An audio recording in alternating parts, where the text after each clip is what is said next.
রোজ সকালে ঘুম ভাঙলে একটাই চিন্তা মাথায় আসে, আজ কি রান্না হবে। রোজই রান্না হচ্ছে, রোজই খাওয়া হচ্ছে, চিন্তাও কিন্তু রোজই আসে। নমস্কার বন্ধুরা, আপনারা সবাই কেমন আছেন? আলাপ নন্দিনীর একটি নতুন ভিডিওতে আপনাদের সকলকে স্বাগত। আজকে শনিবার, অনেক সকালেই উঠেছি। সৌরভ এসেছিল আজকে সকাল সকাল, কালকে তো ওরা বেরোতে পারেনি ধুবো চিংকি, তাই সকাল সকাল সৌরভ গিয়ে ওদের মাঠ থেকে খেলিয়ে এনেছে। আর আজকে সকাল থেকে যা রোদ উঠেছে না, মানে ছাদেও যেতে পারছি না আমি, জানেন এত গরম আর এত রোদ উঠেছে। তো আজকে আমি আপনাদের সাথে কালকে এঁচোড়ের রেসিপিটা শেয়ার করব, কালকে সেটা শেয়ার করা হয়নি। আর আজকে রান্না করব ডিমের রেজালা, সেই রেসিপিটাও আপনাদের সাথে শেয়ার করব। এইবার আমি বসাবো এঁচোড়ের তরকারি করব। এই যে নুন হলুদ দিয়ে সেদ্ধ করে রেখেছি, আর আলুটা ভাজতে বসিয়েছি, আর এঁচোড়ের মশলা করে রেখেছি এর মধ্যে। এই যে পেঁয়াজ, আদা, রসুন, লঙ্কা, এই দিয়ে আজকে করবো। আর কেটে রেখেছি টমেটো। আমার এঁচোড়ের আলুগুলো ভাজা হয়ে গেছে, এবার তুলে নিই। এইবার আমি এঁচোড়টাও একটু ভেজে নেব।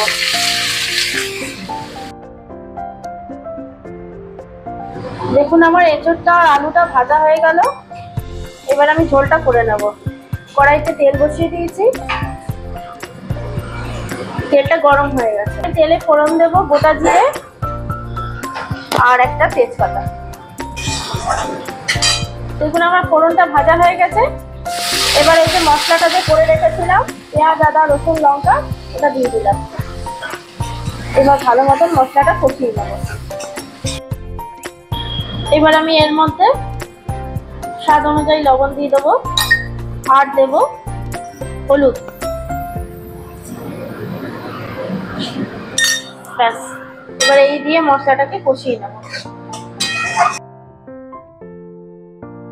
এবার আমি মশলার মধ্যে একটা টমেটো কেটে রেখেছিলাম বড়, টমেটোটা দিয়ে আর একটু কষিয়ে নেব।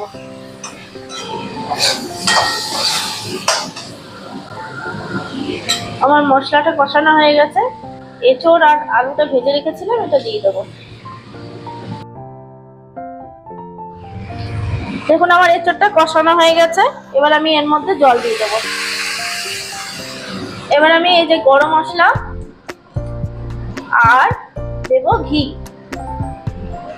এই যে ঘি, গরম মশলা, ঘি দেওয়া হয়ে গেল। 2 মিনিট আর একটু ফুটিয়ে নামিয়ে নেব।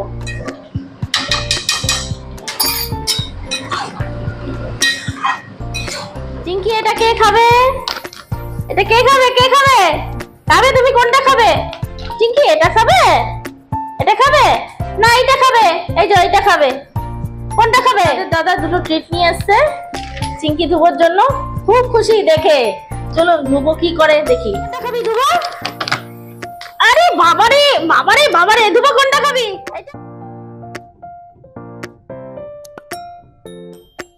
এই যে ডিমের আজকে রেজালা করব বললাম না, তাই এই যে দেখুন সব জিনিসগুলো আমি আগে রেডি করে নিয়েছি। এই যে ডিম সেদ্ধ করে নিয়েছি, আর এখানে টক দই ফেটিয়ে রেখেছি, আর এর মধ্যে রয়েছে কাজু আর পোস্ত, আর পেঁয়াজগুলোকে চৌকো চৌকো করে কেটে নিয়েছি। রয়েছে আদা, রসুন কয়েক কোয়া আর লঙ্কা। এই দিয়ে আমি আজকে ডিমের রেজালাটা করব। তা প্রথমে আমি ডিমগুলো এইভাবে মাঝখান থেকে চিড়ে চিড়ে দেবো। এইভাবে মাঝখান থেকে চিড়ে চিড়ে ডিমটা ভাজলে ছিটে আসে না গায়ে তেল। আর ডিমের ভেতরেও মশলাগুলো ভালো মতন ঢুকবে এইভাবে মাঝখান থেকে কেটে কেটে দিলে। আমি আজকে এই ডিম রান্নাটা সাদা তেল দিয়েই করব। আপনারা চাইলে সর্ষের তেল দিয়েও করতে পারেন, কিন্তু আমি সাদা তেলে করব।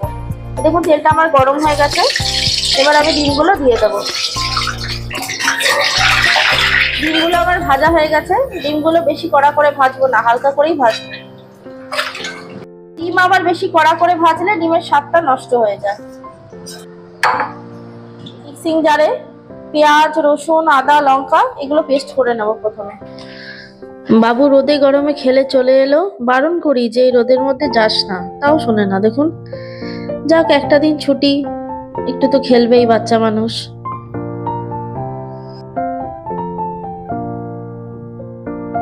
ফোড়নের জন্য নিয়েছি গোটা গরম মশলা, দারচিনি, এলাচ, লবঙ্গ, শুকনো লঙ্কা, তেজপাতা, জয়িত্রী। গরম মশলাগুলো তেলে ফোড়ন দিয়ে 20 সেকেন্ডের মতন একটু ভেজে নেব।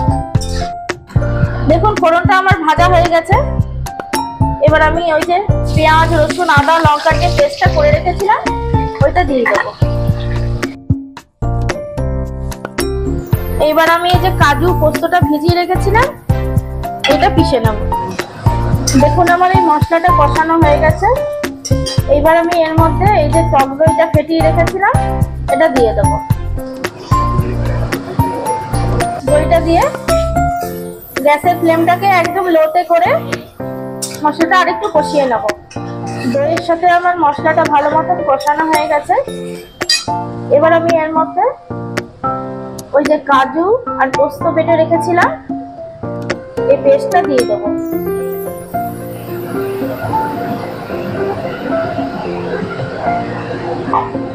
এবার আরো একবার মশলাটাকে কষি। মশলাটা কষানোর সময়তেই আমি এবার দিয়ে দেবো লবণ, স্বাদ অনুযায়ী লবণ দেবো।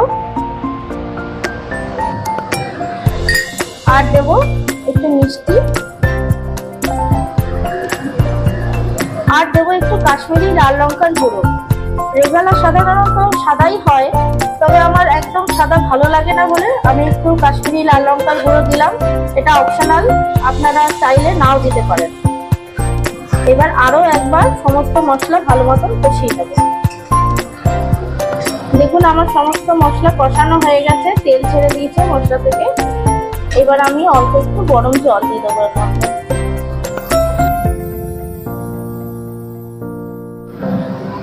এইবার আমি ঝোলের মধ্যে ডিমগুলো দিয়ে দেবো।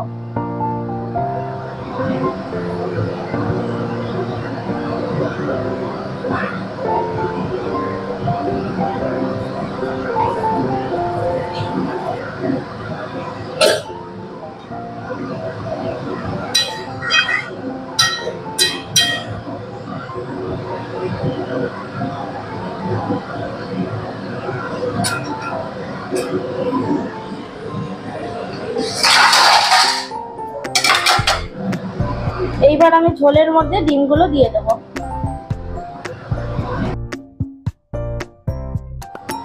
ডিমগুলো আমার সব দেওয়া হয়ে গেল। এবার এটা আমি ঢাকা দিয়ে 5 থেকে 6 মিনিট আর একটু রান্না করে নেব। দেখুন আমার রান্নাটা হয়ে গেছে। এইবার এর মধ্যে একটু ঘি দিয়ে দেব। আপনারা চাইলে পুরো রান্নাটা ঘি দিয়েও করতে পারেন বা সাদা তেলে একটু ঘি মিশিয়েও করতে পারেন। আমি সাদা তেলেই রান্নাটা করেছি আর লাস্টে একটু ঘি ছড়িয়ে দিলাম। এইবার দেবো একটু কেওড়ার জল। রেজালাতে কেওড়ার জল না দিলে অসম্পূর্ণ, রেজালাতে কেওড়ার জল দিতেই হয়। এই দিয়ে দিলাম। দেখুন আমার হয়ে গেছে ডিমের রেজালা। এবার নামিয়ে নেব। এই দেখুন আমার ডিমের রেজালা রেডি। এভাবে বানিয়ে খেয়ে দেখবেন, ভীষণ ভালো লাগে খেতে। লুচি, পরোটা, ফ্রাইড রাইস, ভাতের সাথেও ভালো লাগে। আমার রান্না কমপ্লিট। এবার স্নান করতে যাব, স্নান করে পুজো দেবো। তাহলে বন্ধুরা আজকের ভিডিওটা এই পর্যন্তই থাক। দেখা হচ্ছে পরের একটি নতুন ভিডিওতে। আর আমার আজকে ডিমের রেজালার রেসিপিটা কেমন লাগলো একটু কমেন্টে জানাবেন। ভিডিওগুলো যদি ভালো লাগে তাহলে একটা লাইক, শেয়ার, সাবস্ক্রাইব করে দেবেন। সবাই সুস্থ থাকবেন, ভালো থাকবেন, আনন্দে থাকবেন।